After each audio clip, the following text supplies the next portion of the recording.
بسم الله الرحمن الرحيم. أصدقاء الكرة معادل في كل مكان، أهلا وسهلا بحضراتكم. في بداية لقائي ما تنسوش تدعمونا بلايك وشير ومتابعة لقناتنا على اليوتيوب عشان نقدر نوصل لأكبر عدد من السادة المشاهدين.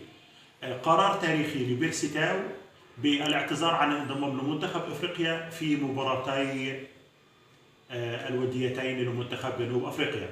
تواصل بيرسي تاو مع المدير الفني لمنتخب جنوب افريقيا وقال له ان انت مش محتاجني في المباراتين الوديتين، ممكن تجرب لعيبه جداد، وفي المباريات الرسميه سوف انضم معاك عشان اقدر اريح واستعد مع النادي الاهلي لمباراتي دوري السوبر الافريقي. على الاخير المدير الفني لمنتخب جنوب افريقيا تفهم الامر و وافق على اعتذار بيرسي تاو لعدم الانضمام لمنتخب جنوب افريقيا، وده قرار تاريخي لا يمكن اي لاعب في العالم ان هو يقدر يقدم عليه. بعد فوز النادي الاهلي على الاسماعيلي 3-1 وارتفاع رصيد النادي الاهلي ل6 نقاط، النادي الاهلي يثبت انه هو جبار هجوميا، هجوم على اعلى مستوى، مثلثات يمين ومثلثات شمال، مثلث امام عاشور وحسين الشحات وعلي معلول ده شمال، ومثلث يمين محمد هاني وبيرسي تاو، وعلى فترات مجدي قفشه او اليو ديانج. بصراحه النادي الاهلي جبار هجوميا، ولكن وضحت ان هناك مشاكل دفاعيه واضحه جدا في صفوف النادي الاهلي اثبتتها مباراه الاسماعيلي. هل المشاكل الدفاعيه دي من عدم تعاون خط الوسط مع الدفاع؟ احنا عندنا احسن خط وسط في مصر.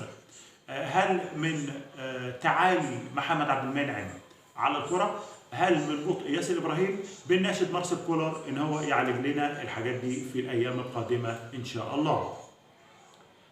اصابه امام عاشور في الشوط الاول تم اجراء اشاعه له في مستشفى برج العرب في الكيلو 21 اثبتت كدمه شديده في قصبه الرجل اليمنى، القدم اليمنى، وعلى اثرها التقرير الطبي اللي عليه غيابه من 7 ايام، على بعدها يعود ان شاء الله ضمان تدريبات النادي الاهلي استعدادا لمباراه سيمبا التنزاني ان شاء الله.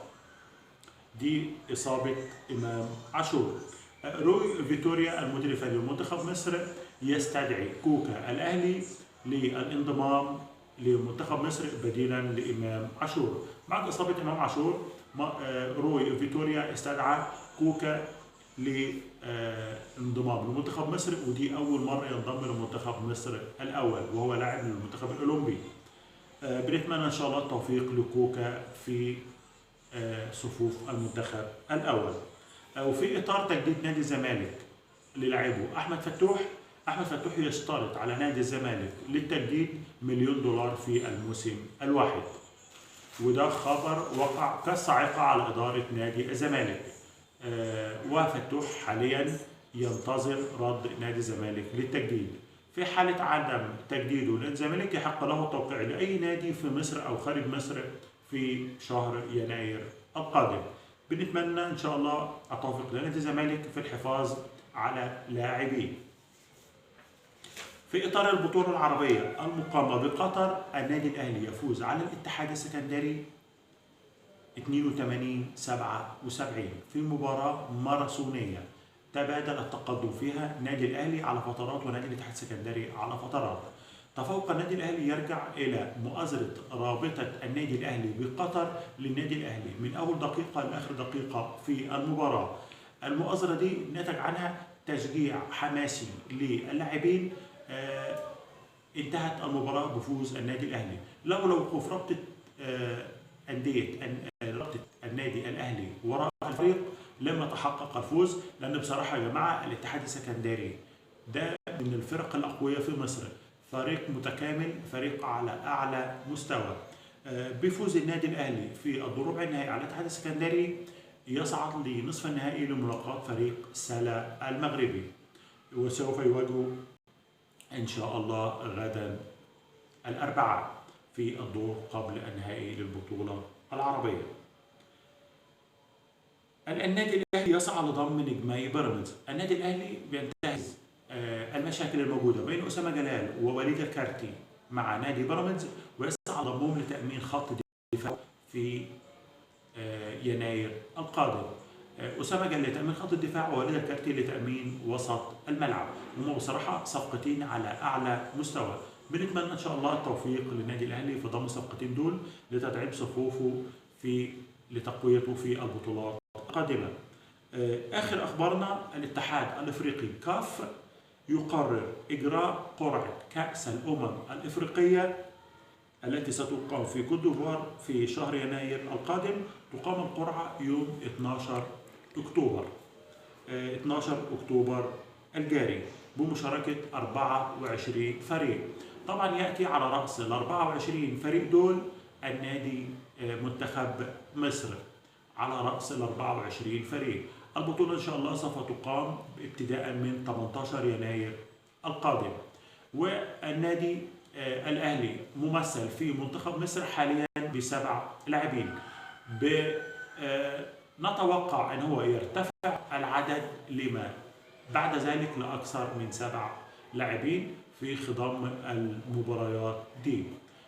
قبل ما انهي لقائي مع حضراتكم، النادي الأهلي حصل على راحة 5 أيام من مارسيل كولر.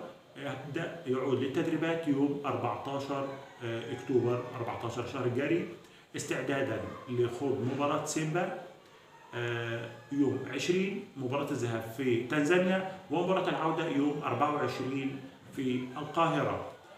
طبعا مارسيل كولر سافر إلى سويسرا لقضاء أجازته اللي هي ال5 أيام اللي منحها للاعبين، يعود بعدها للاستعدادات لخوض مباراة سيمبا. النادي الأهلي سوف يسافر على متن طائرة خاصة يوم 18 أكتوبر. سوف يلحق بالبعثة ال7 لاعبين لاعبي منتخب مصر، سوف يلحقوا بالنادي الأهلي في مطار القاهرة للسفر معه، ولكن محترفين سوف يلحقون بالنادي الأهلي في تنزانيا. أليو ديانج سوف يلحق بالبعثة في تنزانيا. علي معلول عنده مباراة مع منتخب تونس في اليابان، سوف يلحق ببعثة منتخب مصر بالنادي الأهلي في تنزانيا. بنتمنى إن شاء الله للنادي الأهلي التوفيق في مباراتي سيمبا للعبور للدور نصف النهائي في دوري السوبر الإفريقي إن شاء الله. في نهاية لقائي مع حضراتكم ما تنسوش تدعمونا بلايك وشير ومتابعة لقناتنا على اليوتيوب علشان نقدر نوصل لأكبر عدد من السادة المشاهدين. والسلام عليكم ورحمة الله وبركاته.